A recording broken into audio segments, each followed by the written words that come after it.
In preparing for this, I was praying about what to speak about, what would be a help, and I was trying to think if back when I was in Bible college, which I know I look ancient, but it was just 5 years ago, and people warn you once you're out of college that time goes fast. It does. All right, you're done. 5 years is over before you know it. It just keeps going faster.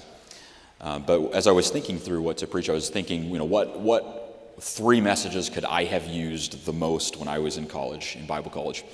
And these 3 they came to mind, and they went with the theme. I asked, is there a theme for the year? And Pastor Skeving mentioned that the theme is overcoming the world.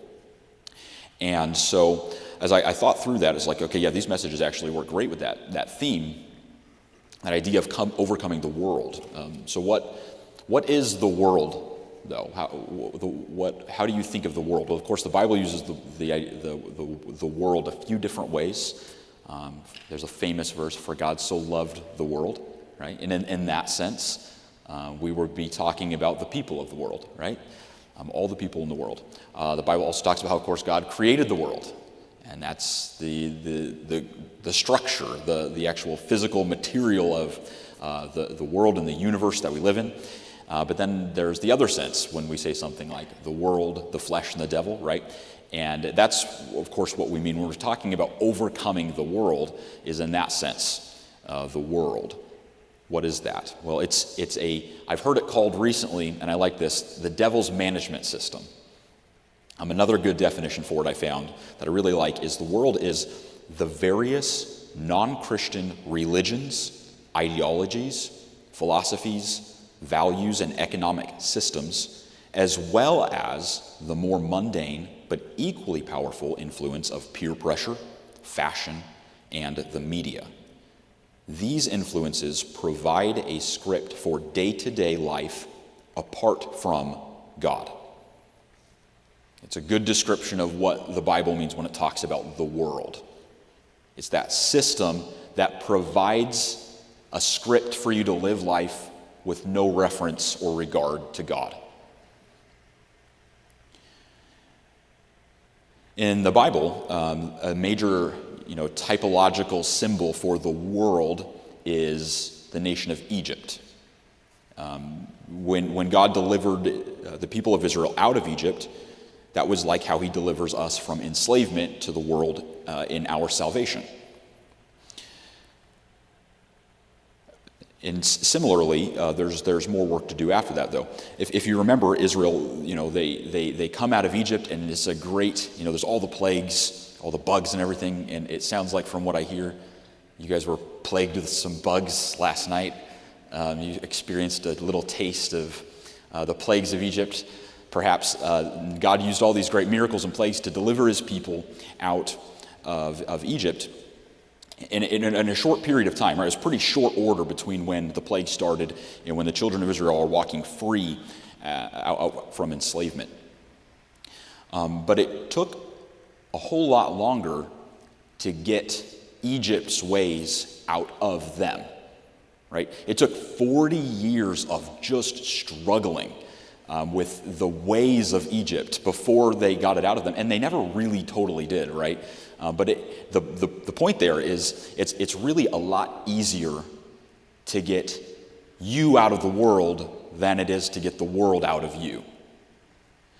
So what I want to I guess you could say title these 3 sessions, if you could give a title to all 3 of them, it's overcoming the worldliness inside of you. Right? Before you can really be overcoming the world, you have to recognize the world has infiltrated you.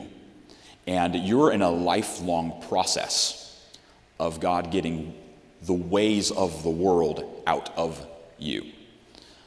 And so what we're going to do in these 3 sessions is kind of identify a different aspect of like a part of worldliness that we tend to tolerate inside of ourselves.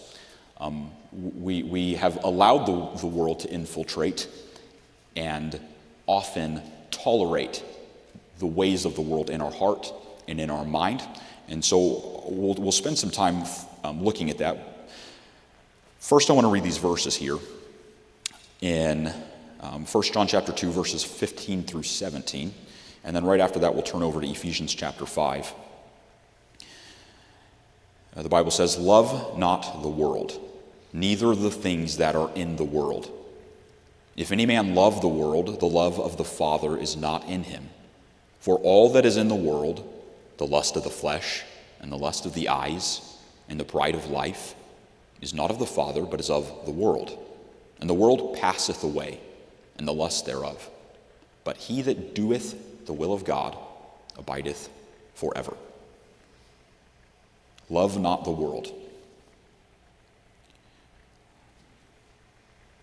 You can turn over to Ephesians chapter 5 now.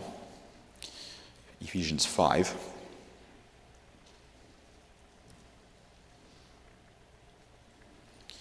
And we're just going to look at the first 4 verses of Ephesians 5, which say,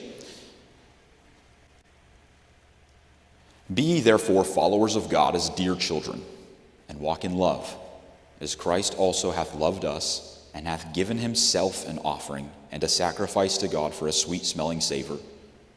But fornication and all uncleanness, or covetousness, let it not be once named among you as becometh saints, neither filthiness, nor foolish talking, nor jesting, which are not convenient, but rather giving of thanks." And we'll stop there. There's a lot of, you can see there are a lot of different aspects of worldliness that Paul is warning against in the believers. And some of these are maybe perhaps more common for us to warn against than others, such as filthiness, or foolish talking, or fornication. Maybe it's a little more common to warn against those. But the one I want to focus on in this message today is covetousness. Covetousness. This one is one that we probably give a little bit more tolerance generally in our lives, but it's in the list right there next to fornication and the like. It's not a safe sin. We might treat it like a little one, but it's not. He says, "Let it not be once named among you as becometh saints, rather giving of thanks." Giving of thanks in the place of covetousness. So the title here is Overcoming Covetousness. Overcoming covetousness. There are other ways to defeat an enemy besides attacking them head-on with violence. Right? There are more subtle ways. And I would like to read to you a nice story, a fairy tale, if you will, to illustrate this. I would love to take credit for writing this, although I didn't. It's a good story, though. I think it's perfect. I'll read here. It says, "Once upon a time there were two rival kingdoms, Ardalan and Vorkane. The Ardalans prided themselves on being a nation forged in iron. Unfortunately, over time, they decided iron was uncomfortable, and perhaps a nice, overstuffed chair would do just as well. Vorkane, their longtime rival, knew this and hatched a plan so devious it could be only executed by people willing to be patient and watch their enemies eat themselves to death. Their strategy? Send them nice things. At first, the shipments were subtle, fabrics softer than a whisper, wines that could make a poet out of a mule, cheeses aged to the exact point where you would no longer want anything but cheese. The goods were not marked from your enemies, but rather exotic imports or coastal delights. The nobility dove in first. Banquets grew longer. Court meetings were rescheduled to after dessert, and then tomorrow. And eventually, sometime, the middle classes soon followed, and by that time, street vendors were selling candied figs on every corner. The national work ethic had packed its bags and left without a forwarding address. The Ardalan army, once lean and disciplined, became an organization primarily dedicated to ceremonial parades, extended lunch breaks, and perfecting the art of leaning on a spear without looking entirely asleep. Bowstrings frayed, armor buckles popped at the waistline. The annual drill day became picnic day, because after all, wasn't morale more important?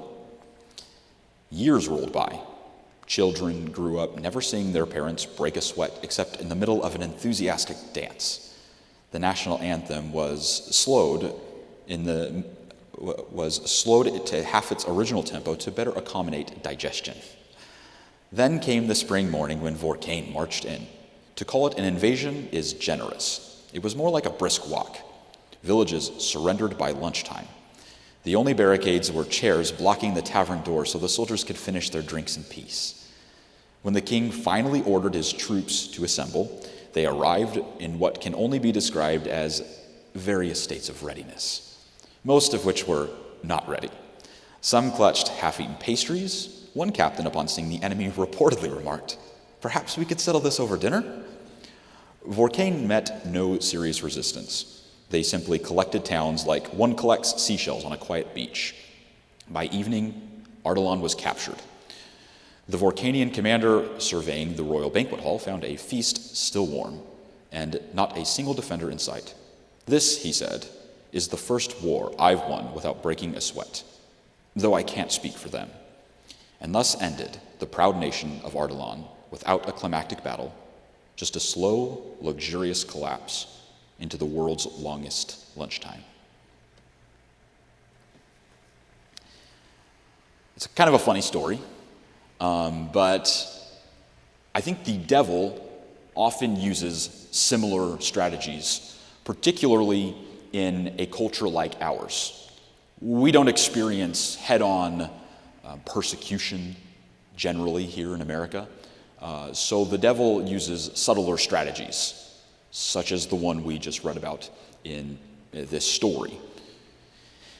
The devil knows our covetous bent, and he will exploit every one of our weaknesses to destroy us any way he can. And if he can't get us to openly deny the faith through persecution, then he'll get us to eat ourselves to death. Feed our covetous desires until we're so soft we can't resist him.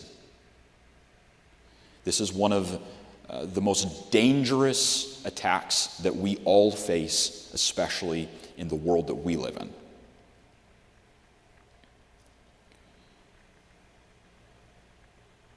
The devil would beat us without even having us break a sweat. And if we submit to this corruption, this slow corruption, it's only a matter of time. It becomes inevitable that we will face spiritual downfall sooner or later. And he beats us by simply just letting us have what we want. Just feeding us according to our desires. Because we are covetous. So according to the Bible, where does covetousness come from? What exactly is covetousness? How would we define it and identify it in ourselves? Well, if you want to turn to another passage with me, you can listen if you'd like, or you can turn there. We'll go way back to the beginning. Genesis chapter 3 is, I would say, the Scripture's first and primary example of coveting. It's a very well-known story, but as we read it, I'll point out a couple of key phrases to you. And you might notice some parallels between some of the phrases here in Genesis 3 and the passage we read in 1 John chapter 2. So watch out for some of those key parallels. It says, "Now the serpent was more subtle than any beast of the field which the Lord God had made. And he said unto the woman, Yea, hath God said, Ye shall not eat of every tree of the garden? And the woman said unto the serpent, We may eat of the fruit of the trees of the garden, but of the fruit of the tree which is in the midst of the garden, God hath said, Ye shall not eat of it, neither shall ye touch it, lest ye die. And the serpent said unto the woman, Ye shall not surely die, for God doth know that in the day that ye eat thereof, then your eyes shall be opened, and ye shall be as gods, knowing good and evil. And when the woman saw that the tree was good for food, that it was pleasant to the eyes, a tree to be desired, to make one wise, she took of the fruit thereof, and did eat, and gave also unto her husband with her, and he did eat." So maybe you noticed there some of the some similar words and phrases to what we read in 1 John chapter 2 about the lust of the eyes, right? It was good to be looked at. What was wrong with the tree anyways? Was it that the fruit was inherently evil or poisonous, or that there's just something wrong with the material that God made this tree out of? No. There was nothing inherently evil about the tree. It was simply that God gave the command back in the previous chapter. He says, it's a kind of a two-part command. God says, "Of every tree of the garden thou mayest freely eat, but of the tree of the knowledge of good and evil thou shalt not eat of it, for in the day that thou eatest thereof thou shalt surely die." So the problem is that God expressly forbade eating from this tree. That's really the only thing, that was what was wrong with it. He said, don't eat from that one tree. The sin here in Eve and Adam taking from the tree isn't that it's just explicit disobedience, although it is. It's the real underlying problem is that in God's command, not only did he say don't eat from the one tree, he said, look at all the trees. Thou mayest freely eat. Not just eat, but freely eat. Like, look at it all the different kinds of fruit. There's so much of it, so much to be enjoyed, all different varieties and flavors and colors. Freely eat, enjoy it. I've provided it all, except for one. There's the one tree, you can't eat from that one, but the rest, enjoy. The problem isn't just that Adam and Eve sinned, that they directly disobeyed, but that they had become clearly discontent with all of the good stuff that God made, right? There was so much to be had, and yet one thing was forbidden, and Eve found that that was the one thing that she wanted. You could say that it came from a place of ingratitude. After all God had done, all God had provided, she desired the one thing she couldn't have. And aren't we like that, though, right? That's just human nature. The surest way to make a kid want something, right, is tell them they can't have it. Isn't that true? Like, you can't have that toy. And now it's all they can think about. Like, that, okay, well, that's the one that I want now. Maybe they didn't even care before, but now that they're told they can't have it, now that's the one they want. But it's not just kids, though, is it? I think we're often like that, too. I'm told, like, oh, Levi, you can't do that. And I'm like, I'll show you I can do it. That's exactly what I'm going to do. Right? I'm still like that. I still have that tendency. And I think that it shows up here in this story that's how Adam and Eve are. It's the one thing they can't have, and yet they find it's the one thing that they want. Had they been content with all of the plentiful good things that God had provided, they wouldn't have taken the one thing that God had not provided. So you could say that covetousness, here as we see it, is to lust after what God has not yet provided for you to have. And yet is a key word there. That's there on purpose. Because sometimes even it's something that God will provide in time, but not yet. And sometimes it's just that we have to wait. Other times it's just forbidden altogether. Never do it. But there are other times when it's a yet. So it's lusting after what God has not yet provided, coming from a place of ingratitude in our heart. And if that ungrateful desire is not killed, it will lead to sinful action every time. How could Satan get Adam and Eve to fall? How did he do it? Well, of course, he used deception. He played on the innate desires in Adam and Eve. And the desires of Adam and Eve, they aren't wrong, right? God made Adam and Eve with desires, to desire food, to desire other good things. The desires aren't the problem, but rather that our desires are sort of, you could say, neutral, kind of morally neutral. Even in a perfect world, right? Before they had a corrupt, sinful nature, they were capable of desiring something God had forbidden. right? So it doesn't take a fallen nature to desire something wrong. Even if you had a perfect nature, you would still be capable of wanting something God doesn't want you to have, apparently, because that's what happens in the story, right? This is what we're told in the scriptures. So what this tells us then is even if you are super spiritually mature, right? Even if you reach the highest echelons of spiritual growth, your desires are still not a good guide for your decisions. You're capable of desiring things that are wrong, even when you're in a good place, even when you're doing well spiritually. And the devil loves to capitalize on that. That's what we call the lust of the flesh. And he's always got a little bit of bait for us. He's always got something that appeals to what I want. That's how he can get a hold of us, is through our desires.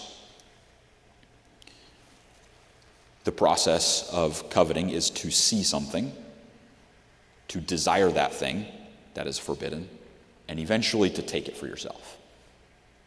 That's how coveting works. That's how Satan leads us into sin and away from God. So we have to be wary of our own desires. Had the kingdom of Ardalan been aware that their own desires were leading them into a long-term eventual defeat, they would have been a lot more careful about all the stuff they were consuming, right? So, what forbidden fruits do we desire? What are some examples of things that we lust for that would pull us away from God? I want to take a moment to maybe just try to get pretty specific here and identify some of those things. I'm not going to cover all of our bases because we could spend all morning just talking about all the things we could potentially desire. So I'm not going to cover it all. But I'm at least going to get specific with a few things, and maybe it might touch on something in your life, or maybe you're going to have to get a little creative and kind of expand that to other parts of your own life.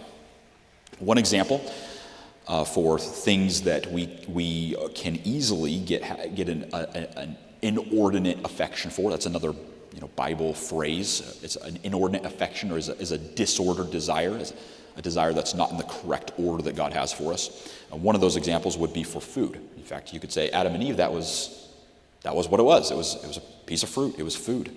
It's kind of the most fundamental thing that we desire, probably, right? We come out of the womb wanting food. It's kind of our most basic desire, food. Gluttony is not a popular sin to preach on in Baptist churches, is it? Yeah, it's funny because we know. We actually, not only do we not preach against it, we usually joke about it. But the Bible doesn't joke about gluttony.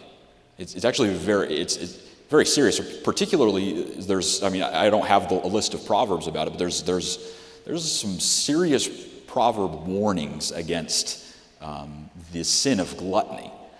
And gluttony isn't. It's maybe not quite as simple as you think it is. It's any way in which your desire for food has become disordered. It's out of order. And you might think, oh, well, I'm not, I don't gorge myself all the time, so I don't have a problem with gluttony. Well, it's not quite that simple. That might not necessarily be true. Any time that your desire for anything controls your decisions, as a Christian, that's a disordered desire. So it could be that you just can't stop eating until you're stuffed every time. If that's true, that's gluttony. If you just have to eat until you're stuffed. I'm not saying never. There are times, even the Bible, and God condoned feasts, right? There are times for feasting. But if every meal is a chance for you to just pack to the top, that's actually not good for you. That's not healthy. And God wants the best for you, and so he says, don't do that. That's not good for you. Also, if your desire for a particular food, maybe a snack or something, causes you to do something wrong to get it, you have to do something a little bit sneaky, a little bit tricky, or you snatch someone else's stuff from the fridge or something like that. That was a regular problem in college dorms, I remember. That caused a lot turmoil. And you'd think that amongst the brethren, right, we would have enough respect for each other and love for one another that something like that would never happen. But it happens all the time. It's like, why does this happen? That is gluttony. Because you knew that wasn't yours, but your hunger was like, yeah, but it'll be okay. That's fine. And you took it because you saw it and you desired it, right? That's coveting. It can even be desiring foods that are lavish and nice and expensive. That's not a bad thing. It's okay to do that sometimes.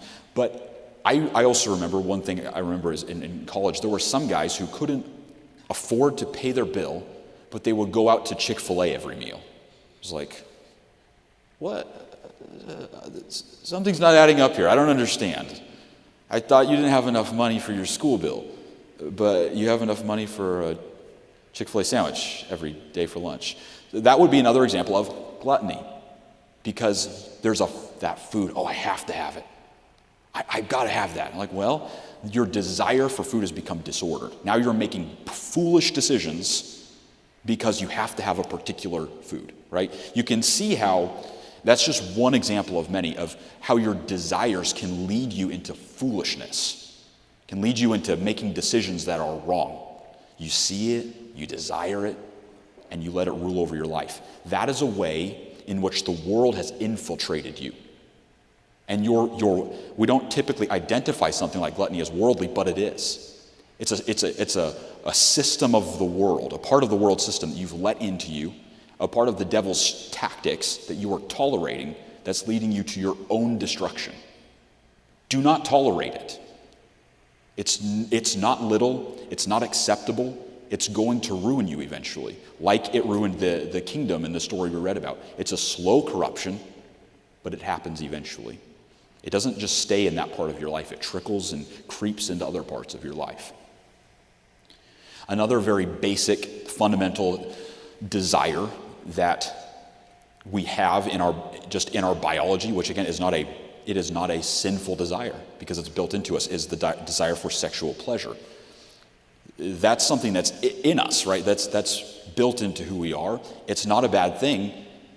It's something that God has given as a good gift to married couples, and it's a good gift. It's not something that's bad. As long as it stays in the marriage covenant, it is a good thing.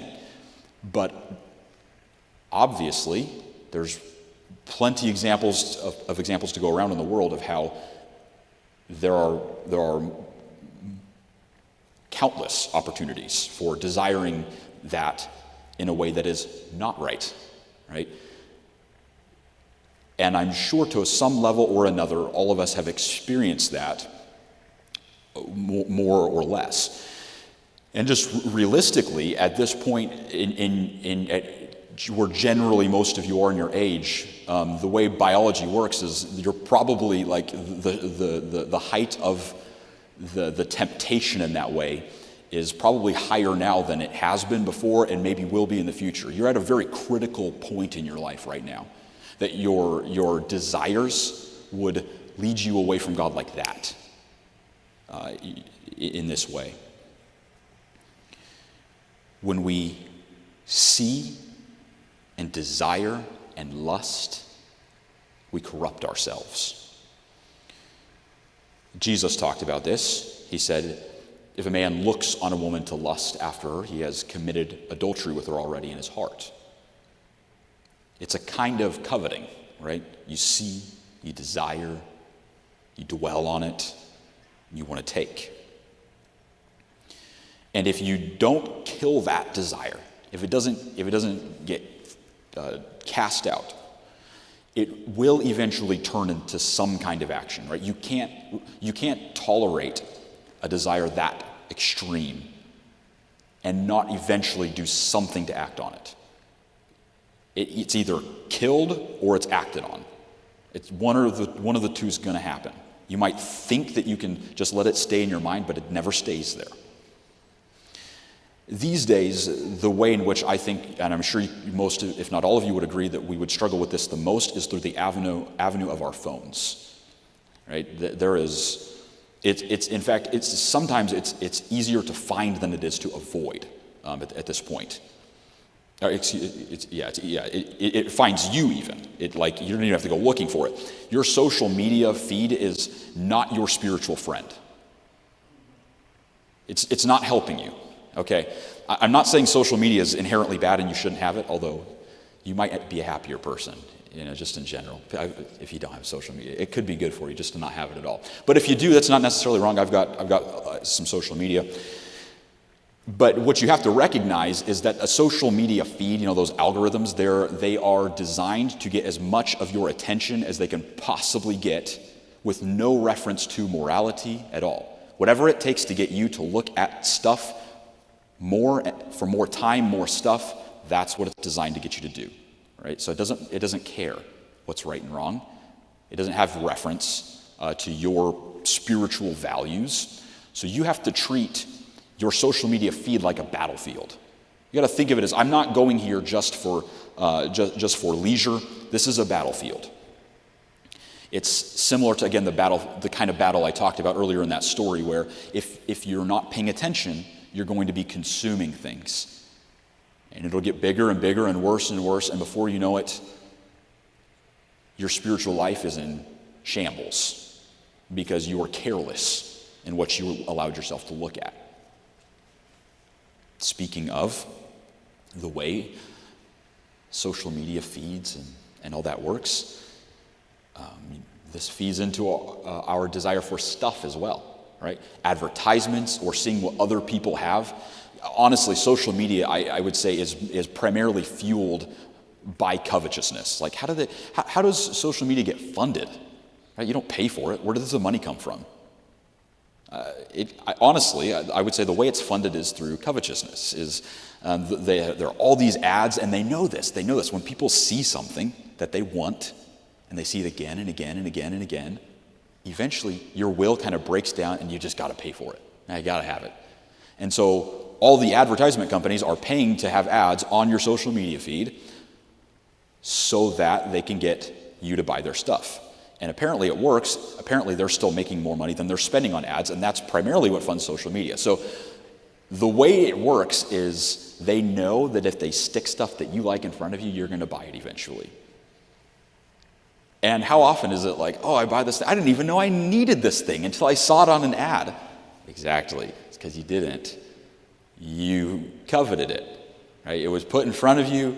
You gave in to covetousness. It's a trick, right? It's a trap. You have to think through what's happening to you when you see and you can't control your desire to have a thing, to have stuff, or to look at other people's stuff, like your friends. You can see all the stuff that they have. They've got all these nice things, and the way that system works is to be fueled by your own covetousness.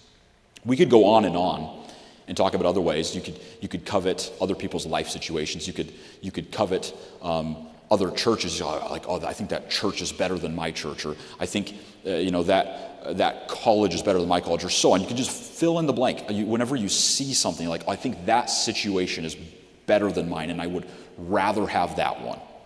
That's covetousness.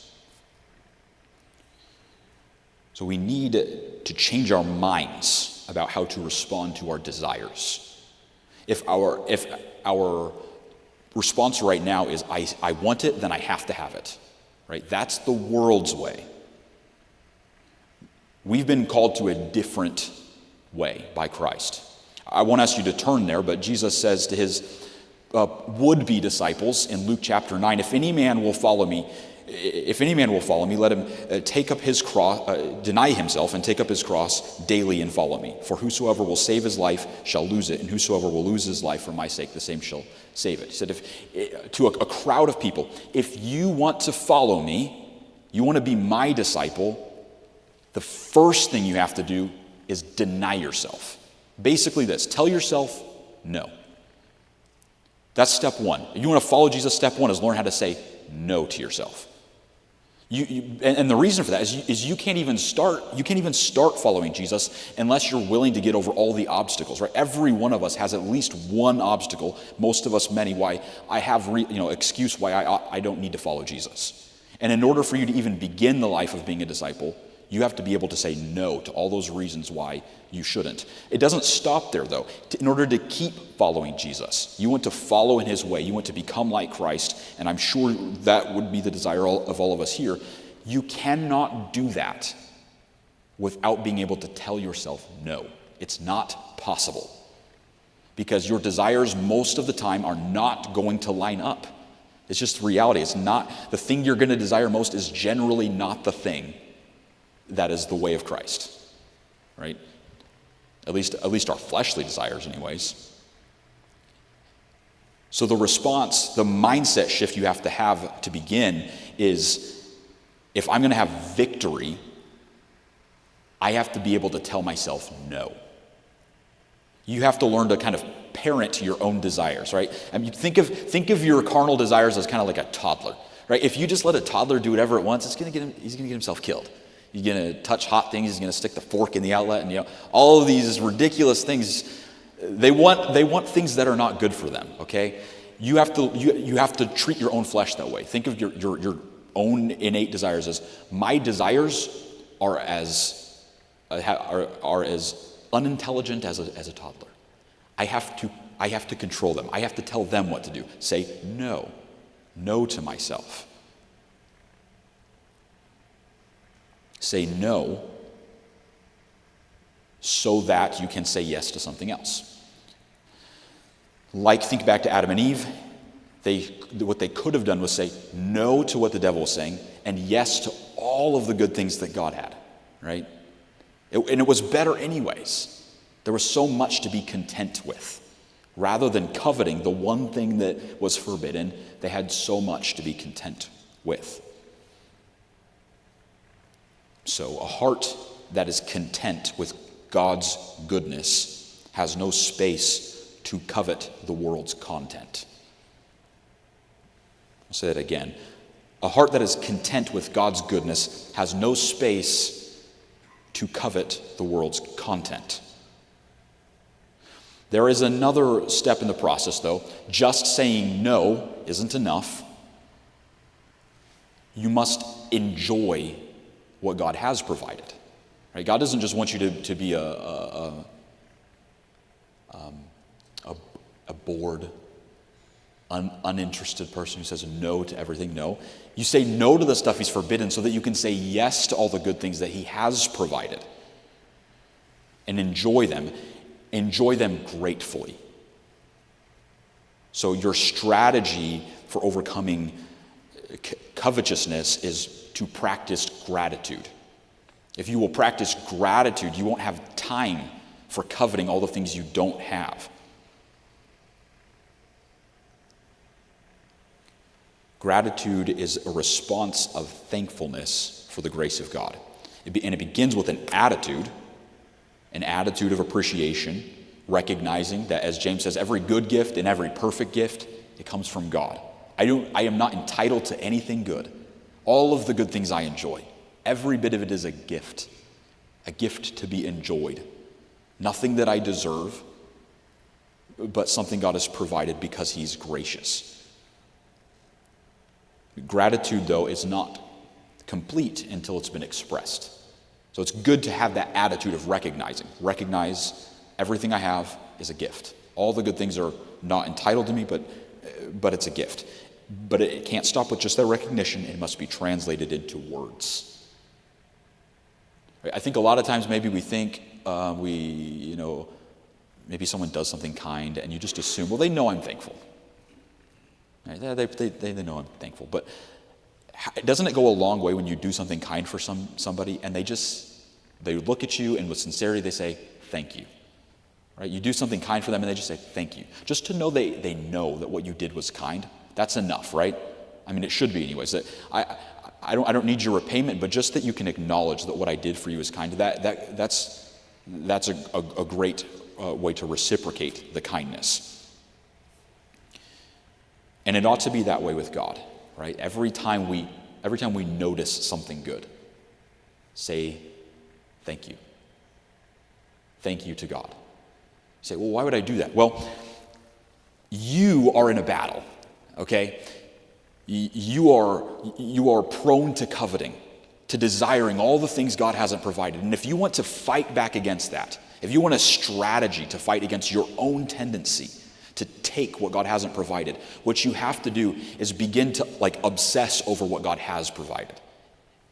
Your strategy is to just start saying thank you.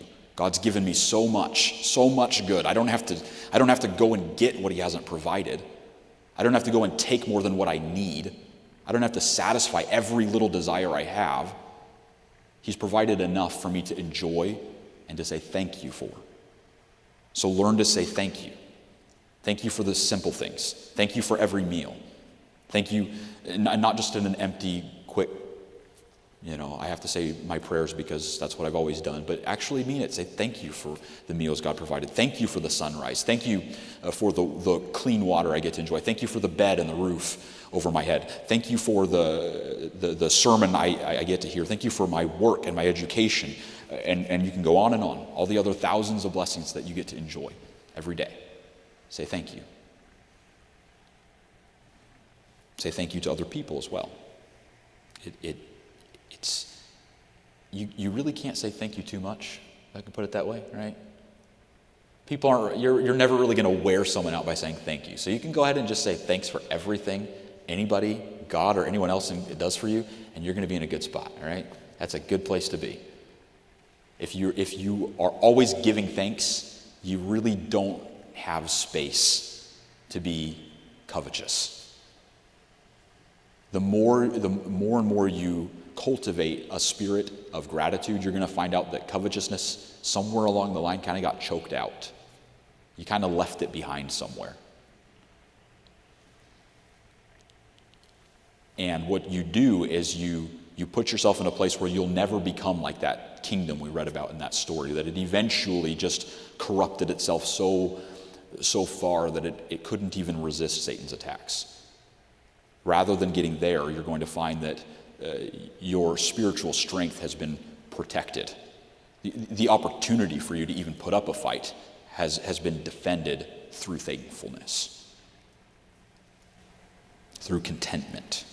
A heart that is content with God's goodness has no space to covet the world's content.